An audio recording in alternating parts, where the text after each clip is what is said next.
Welcome to another mathematical moment from the American Mathematical Society. I'm Layla Sloman. In this math moment, we'll be hearing from Dr. Kristen Lauder, Senior Director of FAIR Labs North America at Meta, formerly known as Facebook AI Research. Here's Dr. Lauder talking about what makes a model a machine learning model. So machine learning is just the term that the computer science community assigned long ago to what you could think of as a certain type of mathematical model. So mathematical models that can be trained on data to do predictions. So it used to be that the main tasks were actually classification tasks. So for vision and language even, but the classification task would be, an example would be if you have images of cats and dogs and you're just trying to say, is this a cat or is this a dog?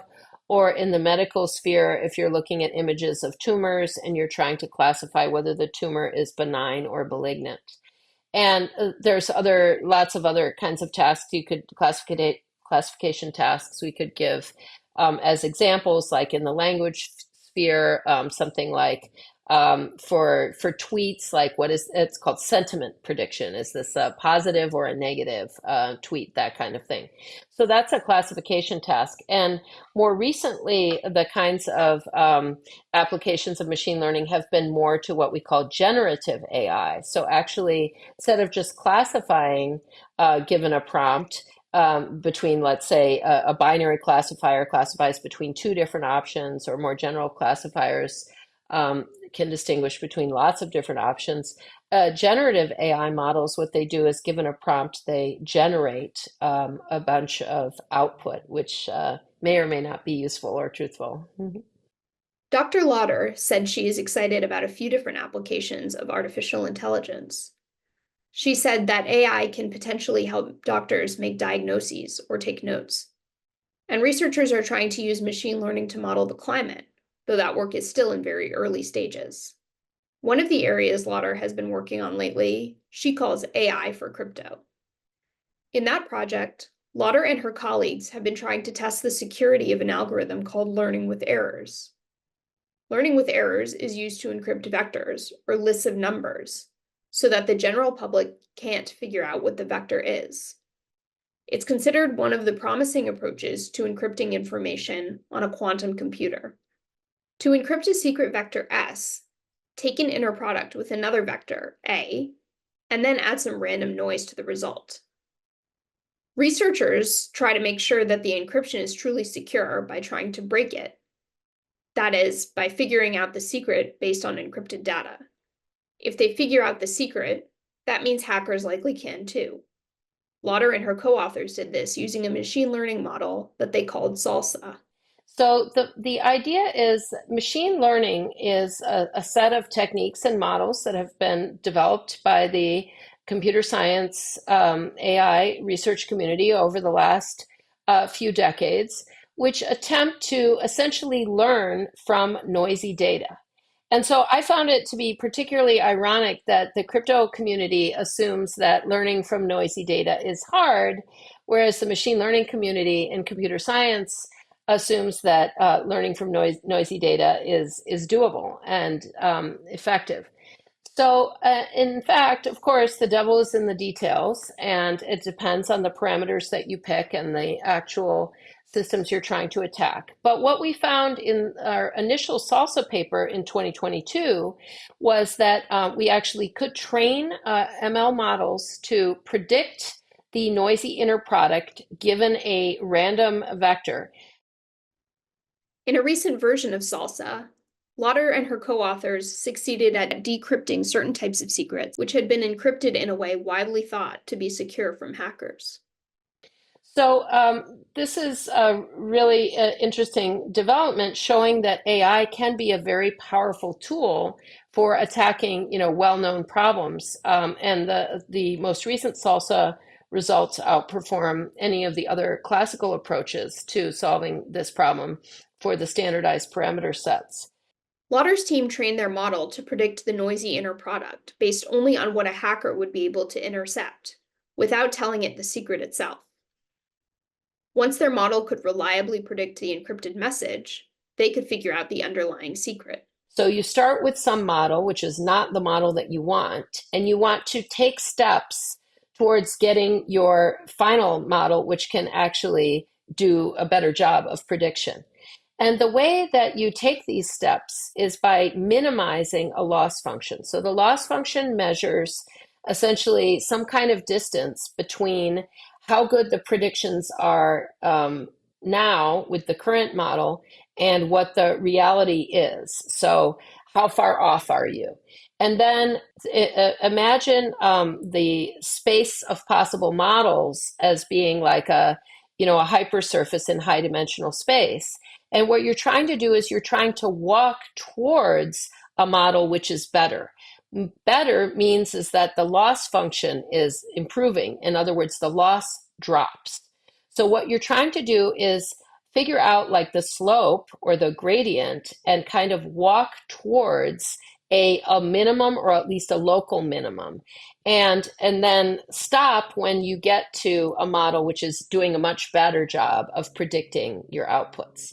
So that's kind of the basic strategy underlying training the model.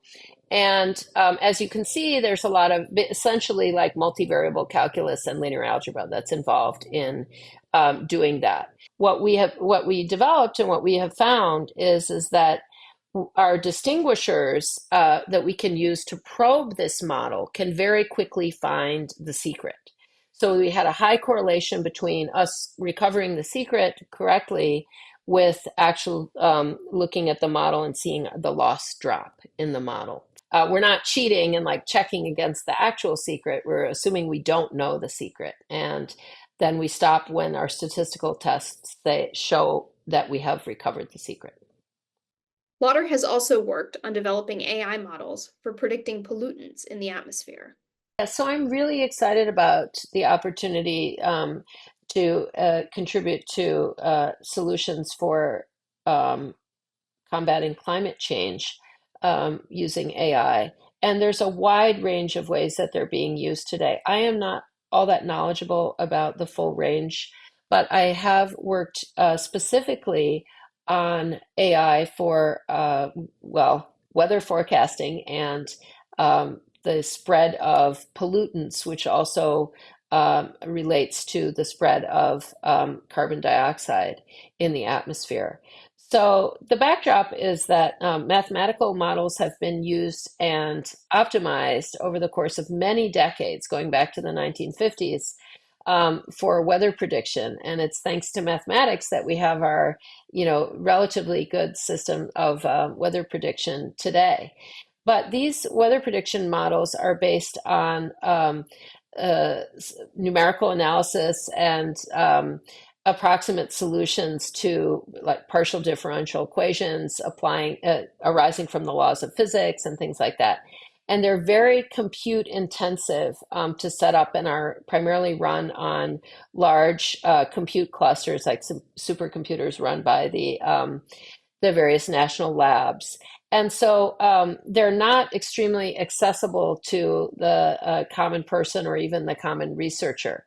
And the promise of AI is that it may possibly be more efficient to actually run predictions such as weather predictions if we can obtain, smaller models that require less compute.